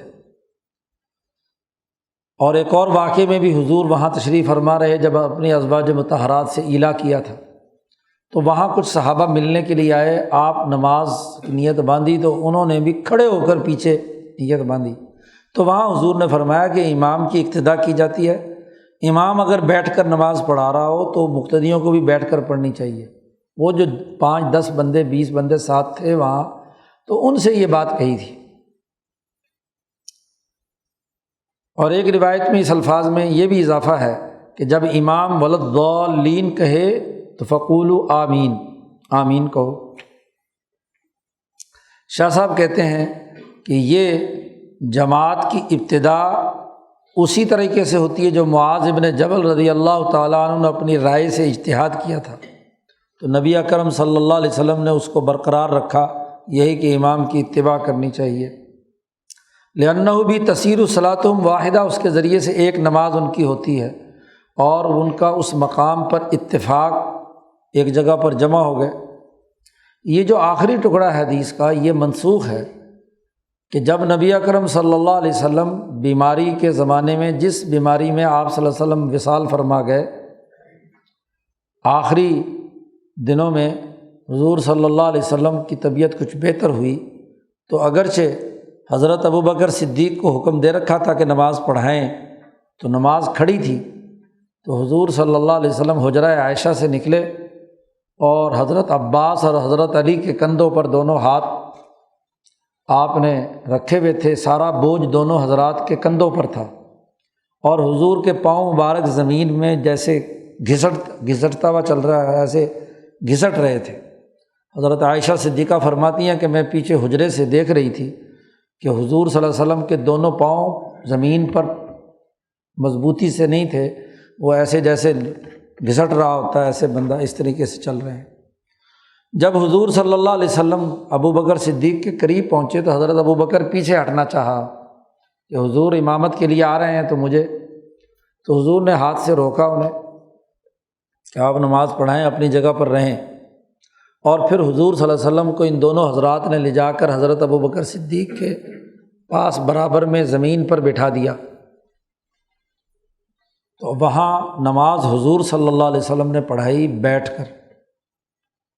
حضور صلی اللہ علیہ وسلم بیٹھ کر نماز پڑھا رہے تھے اور ابوبکر حضور صلی اللہ علیہ وسلم کی اقتدا کر رہے تھے، اور ابوبکر کی اقتدا پیچھے مقتدی کر رہے تھے۔ تو اس حدیث سے ثابت ہو گیا کہ حضور مقتدی نہیں بن سکتے تھے، اس لیے کہ نبی جب تک حین حیات ہے کوئی مقتدی اس کا امام نہیں بن سکتا، آپ ہی امام بنیں گے، اور آپ کی حالت یہ تھی کہ آپ کھڑے نہیں ہو سکتے تھے، تو آپ نے بیٹھ کر نماز پڑھائی۔ اس لیے وہاں محدثین یہ کہتے ہیں کہ حضور اصل امام تھے جب حضور آ گئے، ابو بکر ان کے مقتدی تھے، اور ابو بکر کے مقتدی باقی لوگ تھے۔ امامت باقی، چونکہ آواز بلند ابو بکر کی تھی، حضور صلی اللہ علیہ وسلم کی تو آواز بھی بڑی نحیف تھی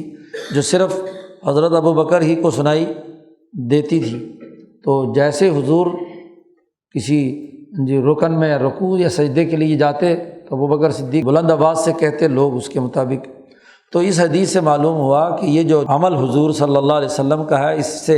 محدثین بلکہ تمام فقہاء نے متفقہ طور پر کہا ہے کہ اول تو بیٹھنے والا نماز پڑھا ہی نہیں سکتا، کیونکہ پیچھے کھڑے ہونے والے جو ہیں وہ، اور اگر یہ کوئی ایسا معاملہ ہو بھی تو پھر کیا ہے، پیچھے کھڑے ہونے والے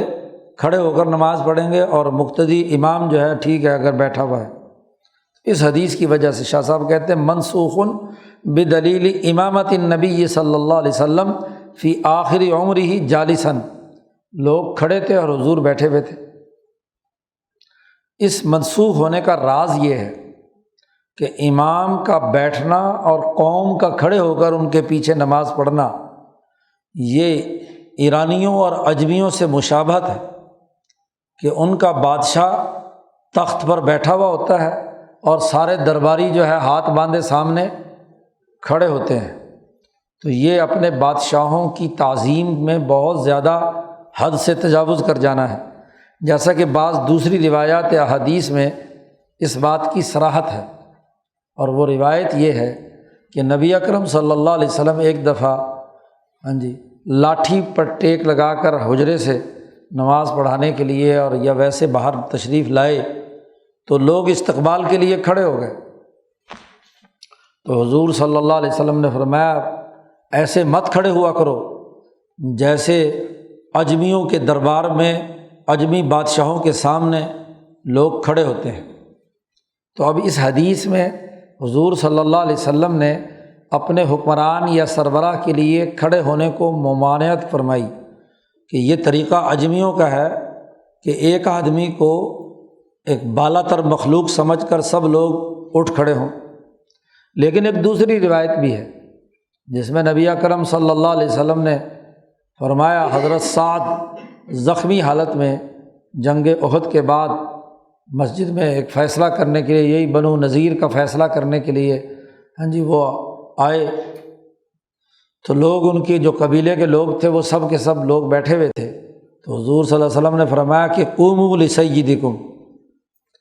کھڑے ہو کر اپنے سردار کا استقبال کرو، کیونکہ یہ قبیلے کے امیر اور سربراہ تھے۔ تو اس روایت میں کھڑے ہو کر حکم دیا ہے، اور اس روایت میں حضور نے فرمایا کہ اس طرح مت کھڑے ہوا کرو جیسے عجمیوں لوگ جو ہیں اپنے بادشاہوں کے لیے کھڑے ہوتے ہیں۔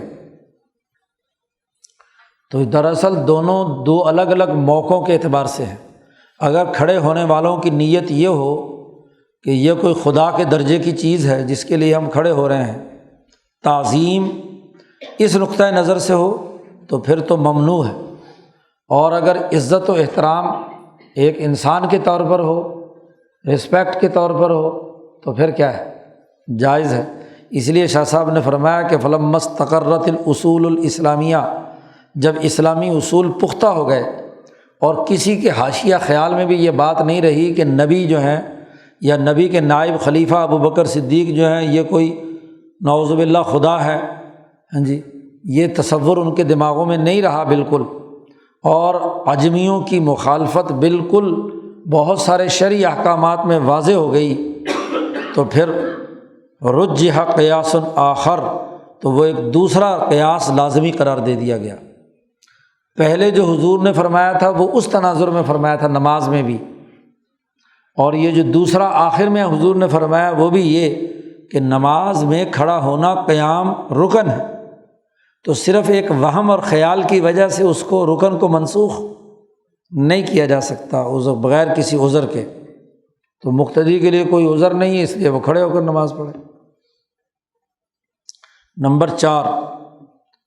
امامت کے ایک اور ادب بھی بیان کیا کہ حضور صلی اللہ علیہ وسلم نے فرمایا کہ میرے پیچھے عقل مند لوگ اور سمجھدار لوگ کھڑے ہوں،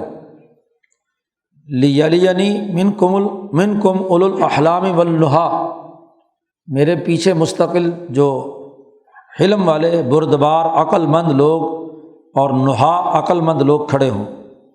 ثم الذین یلونہم، ان کے بعد جو دوسرے درجے میں عقل میں ہیں وہ، اور پھر جو تیسرے درجے میں تو علم عقل والے لوگ جو ہیں وہ پیچھے کھڑے ہوں۔ ثلاثاً کہا، اور ایک اور بات بھی ارشاد فرمائی کہ وَإِيَّاكُمْ وَهَيْشَاتِ الْأَسْوَاقِ، خبردار بازاریوں کی طرح پیچھے سے آوازیں اور ہاکے مت لگاؤ، جیسے بازار میں ہوں ہاں یہ وہ، مقتدیوں کو خاموشی اور چپ کر کے نماز پڑھنی چاہیے، اور نماز کے بعد بھی مسجد میں بیٹھ کر ہیشات الاسواق، بازاروں کی طرح بلند آواز سے باتیں کرنا آج کل تو بڑا عام ہے، کیونکہ اسلام پھیرتے ہی فوراً موبائل نکالیں گے، کوئی کال شال آئی ہوئی ہوتی ہے، اور وہیں مسجد میں کھڑے ہو کر بازار کی ساری لین دین خرید و فروخت میں ہی کر رہے ہوں گے۔ تو یہ جو شور شرابہ ہے مسجد کے اندر، اس سے نبی اکرم صلی اللہ علیہ وسلم نے منع فرمایا۔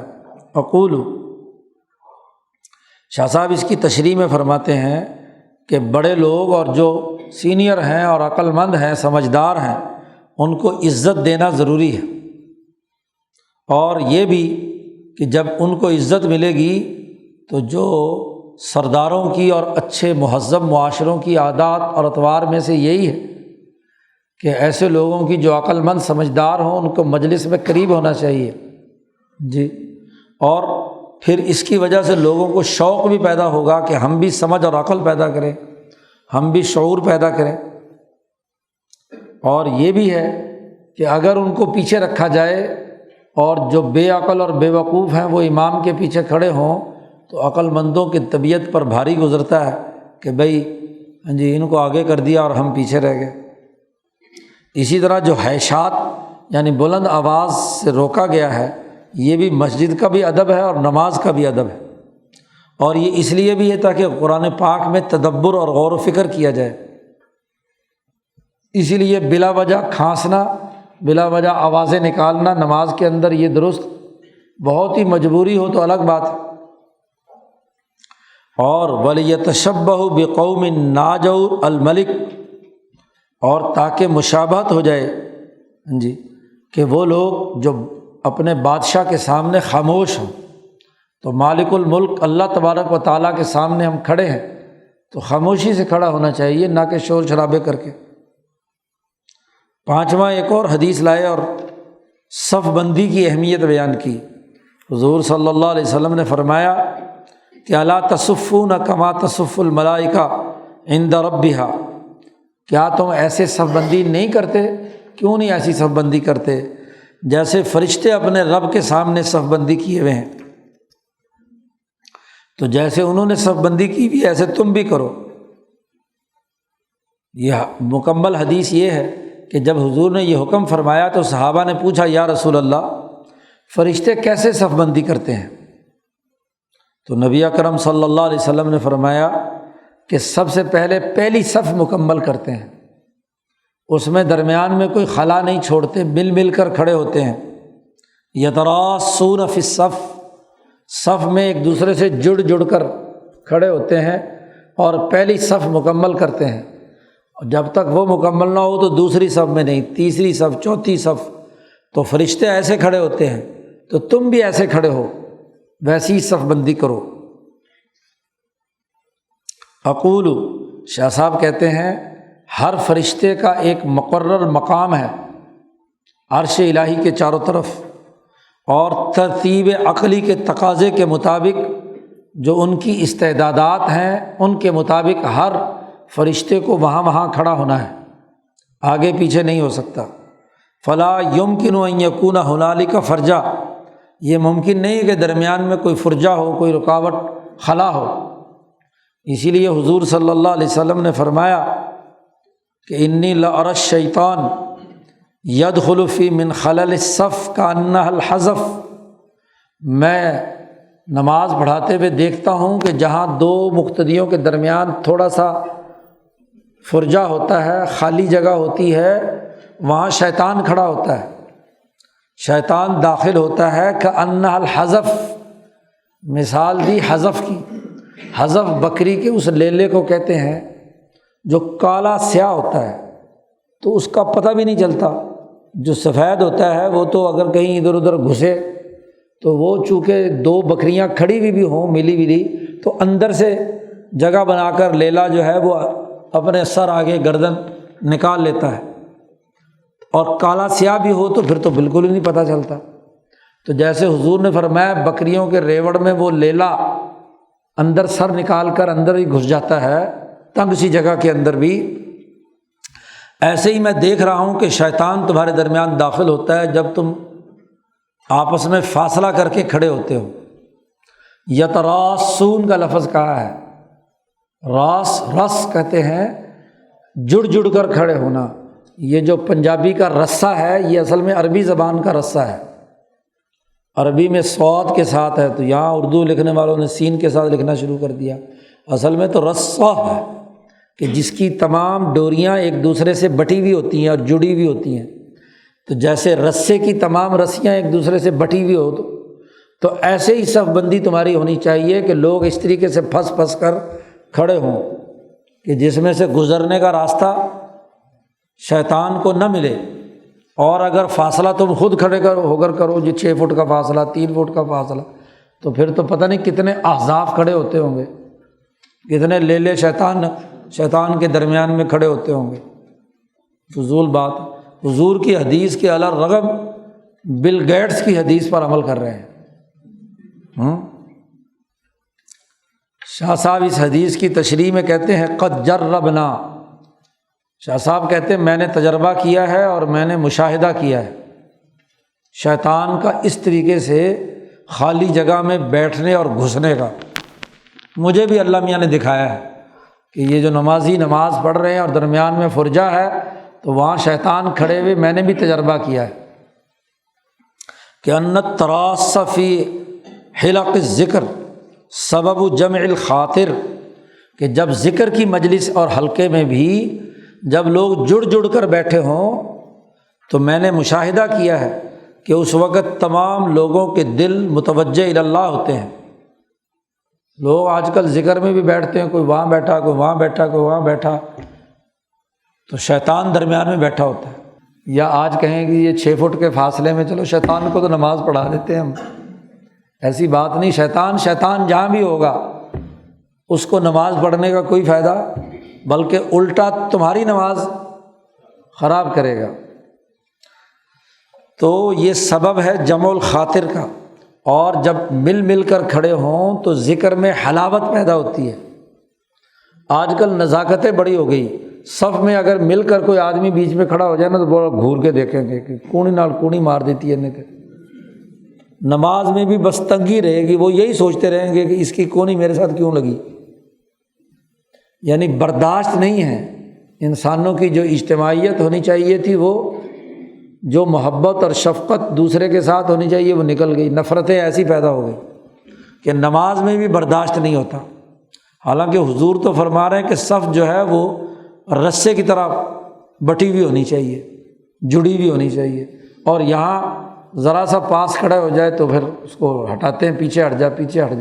کھلے ہو جائے، ایک آدمی کو پیچھے نکالتے ہیں۔ پھر تو شاہ صاحب کہتے ہیں ایک تو اس جڑ کر کھڑے ہونے سے جمع الخاطر، دل، تمام لوگوں کے دل جڑ جاتے ہیں، اللہ کی طرف متوجہ ہوتے ہیں۔ اللہ کے ذکر میں حلاوت اور مٹھاس محسوس ہوتی ہے، اور جو خیالات شیطانی خیالات ہیں وہ رکتے ہیں۔ شاہ صاحب کہتے ہیں میں نے یہ تجربہ کیا ہے، اور اس کا چھوڑ دینا ان تینوں پہلوؤں کے اندر نقص پیدا کر دیتا ہے، اور شیطان کا کام یہ ہے کہ جہاں داخل ہوگا وہ اس کے اندر کوئی نہ کوئی کمی اور نقص پیدا کر دے گا۔ اسی لیے نبی اکرم صلی اللہ علیہ وسلم نے شیطان کو مثالی طور پر دیکھ لیا کہ کیسے گھسا ہوا ہے۔ عجیب بات ہے، رسول اللہ تو مسجد نبوی میں صلی اللہ علیہ وسلم انہوں نے شیطان کو گھستے ہوئے اپنے مسجد میں دیکھ لیا، اور ان کو وہ شیطان نظر نہیں آتے 6 فٹ کے فاصلے پہ درمیان میں کھڑے ہوئے شیطان، صلاحیت ختم ہو گئی۔ وَإِنَّمَا رَأَىٰ فِي هَٰذِهِ السُّورَةِ، یہ جو بیان کر کے حضور نے ایک خاص مثال دی کہ بکری کا کالا لیلا جیسے داخل ہوتا ہے، تو شاہ صاحب نے فرمایا کہ جو حذف ہوتا ہے، یعنی یہ جو کالا چھوٹا لیلا ہوتا ہے، اس کا داخل ہونا شیطان کے بہت قریب ہے، کہ ایسا لیلا بہت بڑا مجمع بھی بکریوں کا ہو تو تنگ سی جگہ کے اندر بھی داخل ہو کر سری باہر نکال لیتا ہے۔ ہجوم شیئن فی المضائق، اور چونکہ وہ کالا سیاہ ہوتا ہے تو اس لیے پتہ بھی نہیں چلتا جی۔ تو شیطان کو اسی صورت میں حضور نے دیکھا اور اس کا ذکر کیا۔ 7ویں حدیث لائے ہیں کہ صف بالکل سیدھی کرو۔ حضور نے فرمایا لا تصوون صفوفکم، اپنی صفوں کو بالکل سیدھا کرو، ورنہ تو اللہ تعالیٰ تمہارے چہروں میں نفرتیں پیدا کر دے گا۔ او لیخالفن اللہ بین وجوہکم، تمہارے دلوں اور چہروں پہ ایک دوسرے کی مخالفت اور ضد بازی پیدا کر دے گا۔ ایسے ایک اور روایت میں ارشاد فرمایا نبی اکرم صلی اللہ علیہ وسلم نے کہ اما یخشی الذی یرفع راسہ قبل الامام، جو آدمی سجدے سے امام سے پہلے سر اٹھاتا ہے، کیا وہ ڈرتا نہیں کہ اللہ تعالیٰ اس کے چہرے کو گدھے کا بنا دے؟ ان یحول اللہ رأسہ رأس حمار، گدھے کا طرح سر بنا دے۔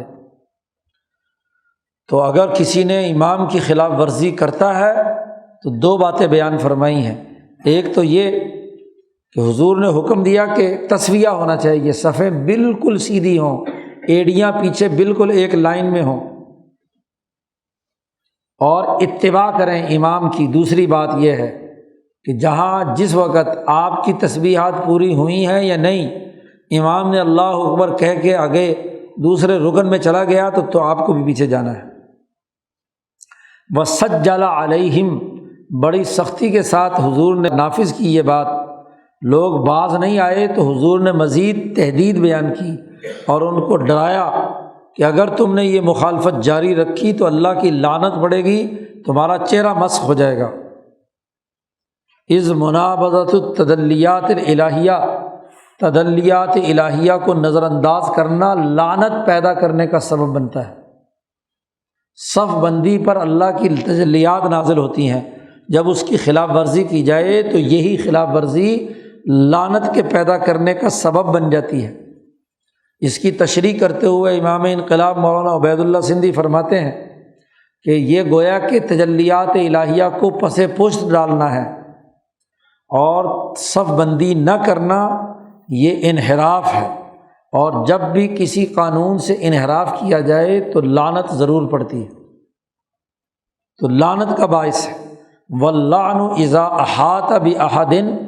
جب کسی آدمی مسلسل خلاف ورزی کی وجہ سے لعنت اس کے اندر مسلسل اس کا احاطہ کر لے تو اس کا چہرہ مسخ ہو جاتا ہے اور لوگوں کے درمیان اختلافات پیدا ہوتے ہیں۔ اگر 2-4 دفعہ کیا تو لوگوں کے درمیان مخالفت ہوئی، اور اگر مسلسل یہ عادت بنا لی تو واقعتاً چہرہ گدھے کی طرح ہو جاتا ہے۔ تاریخ میں ایک بڑا عبرتناک واقعہ موجود ہے کہ ایک حدیث کے محدث تھے، انہوں نے جب یہ حدیث سنی تو عقلی سوال شیطان نے وسوسہ ڈالا کہ بھلا یہ کیا، سجدے سے امام سے پہلے اٹھنے سے کیا کوئی گدھے کا سر ہو جاتا ہے؟ اس نے کہا چلو تجربہ کرنا چاہیے، کر کے دیکھتا ہوں۔ تو انہوں نے یہی حرکت کی جان بوجھ کر کہ امام سے پہلے سجدے سے سر اٹھا لیا تو فوراً چہرہ مسح ہو گیا۔ اب محدث ہیں، حدیث پڑھا رہے ہیں، لیکن چہرہ ڈھانپ کر، لوگ پوچھتے تھے بھی کیوں؟ تو اب چہرہ کسی کو دکھانے کے قابل نہیں ہے، بڑا توبہ استغفار کی لیکن وہ چہرہ نہیں ٹھیک ہوا۔ توبہ استغفار اپنی جگہ پر۔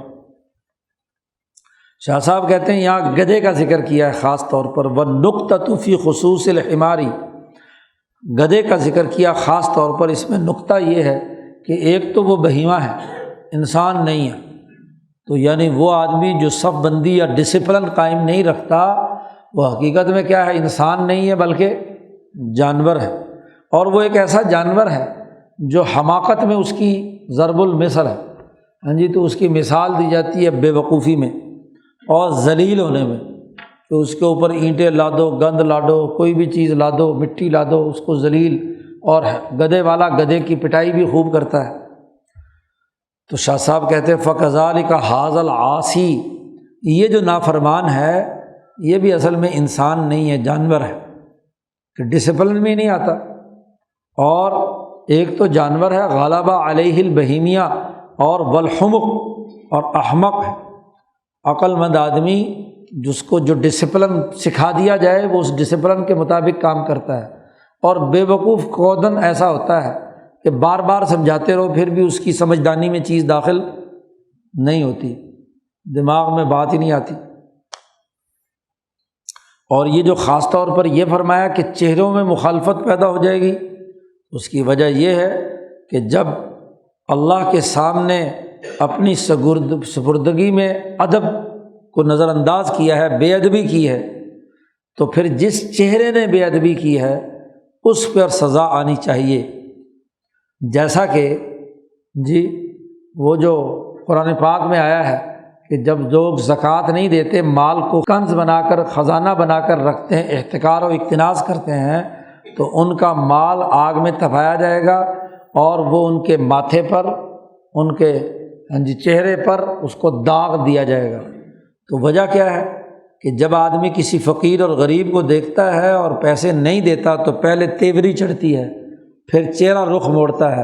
اور زیادہ ہو تو پھر پشت بھی موڑ کر دوسری طرف چلا جاتا ہے۔ تو اللہ پاک نے کہا فَتُقْوَىٰ بِهَا جِبَاهُهُمْ وَجُنُوبُهُمْ وَظُهُورُهُمْ هَٰذَا مَا كَنَزْتُمْ لِأَنفُسِكُمْ، جیسے وہاں ان کی سزا جو اس نے عمل کیا ہے ایک فقیر اور مسکین کے ساتھ، وہی اس کی سزا اس کے سامنے لائی گئی، ایسے یہاں بھی۔ یا یہ کہ ان کی چہروں میں آپس میں تقدم و تاخر ہوگا، تو معنوی طور پر ان میں اختلاف اور کھینچا تانی ہوگی، تو یہ کھینچا تانی اسی وجہ سے ہے کہ صف بندی درست نہیں ہوتی۔ 8ویں حدیث لائے ہیں کہ نبی اکرم صلی اللہ علیہ وسلم نے فرمایا کہ جب تم نماز میں شریک ہونے کے لیے آؤ، اور وَنَحْنُ سُجُودٌ، ہم اس وقت سجدے کی حالت میں ہوں، تو ساتھ ہی سجدہ کر لو۔ لوگ کیا کرتے ہیں، آتے ہیں کہ اگلی رکعت شروع ہوگی تو شامل ہوں گے، نہیں، حضور صلی اللہ علیہ وسلم نے فرمایا کہ اگر ہم سجدے میں ہوں تو تم بھی سجدہ کرو، لیکن یہ سجدہ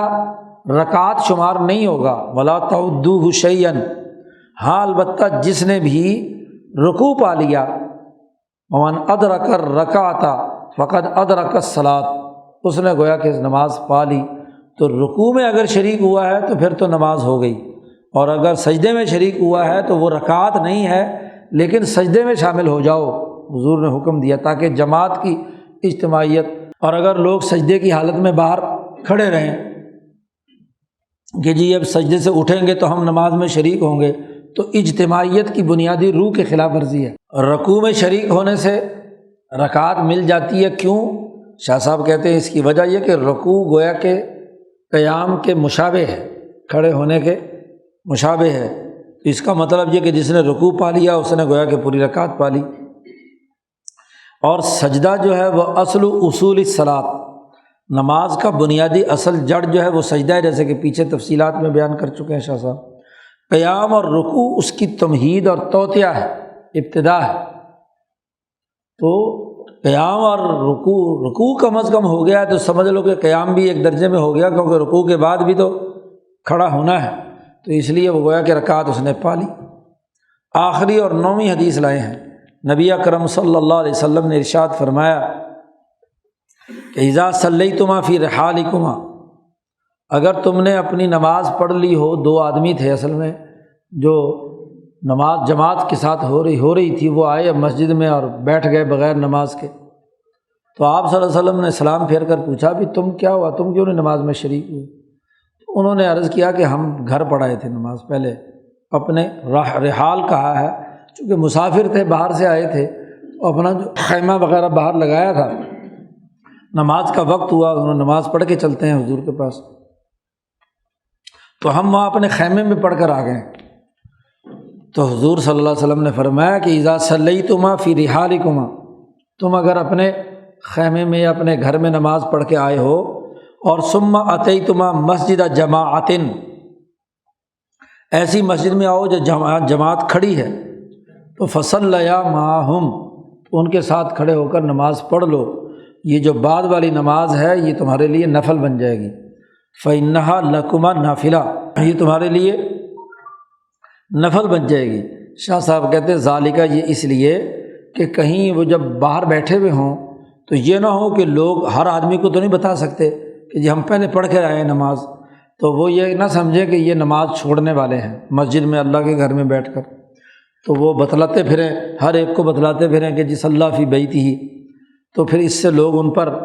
اعتراض بھی کریں گے۔ اور دوسرا یہ بھی ہے کہ اجتماعیت ٹوٹتی ہے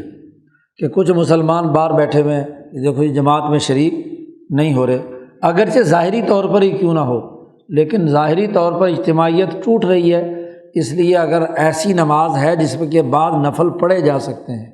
اس لیے فقہا نے ان نمازوں کی بات کی ہے، فجر کے بعد مثلاً نہیں پڑھے جا سکتے، عصر کے بعد نہیں پڑھے جا سکتے، یا مغرب کی جو اندر 3 رکعتیں جو ہیں وہ بطور نفل کے نہیں پڑھی جا سکتی، تو ان 3 نمازوں میں نہیں ہے، بس ظہر اور عشاء، ان کے بارے میں چونکہ یہ واقعہ ظہر کا ہے تو اسی تناظر میں فقہا نے متعین کیا کہ یہ انہی نمازوں کے لیے ہے جن کے بعد نفل پڑھے جا سکتے ہیں، تو جماعت میں شریک ہو سکتا ہے بطور نفل کے۔ یہ قوانین اور ضابطے بیان کر کے شاہ صاحب نے یہ باب جماعت والا بند کر دیا، اور اجتماعیت جماعت کے متعلق جو لوازمات تھے، امامت، خود نماز، امام کا فریضہ، مقتدیوں کے فریضہ، اس کی پورا قاعدے اور ضابطے جو نبی اکرم صلی اللہ علیہ وسلم نے اس کا سسٹم دیا ہے وہ وضاحت کر، اور جو دوسری اشاعت تھی جس کا تعلق جمعے سے تھا اس کے لیے اگلا باب ہے باب الجمعہ، انشاءاللہ وہ اگلے ہفتے پڑھیں گے۔ اللہ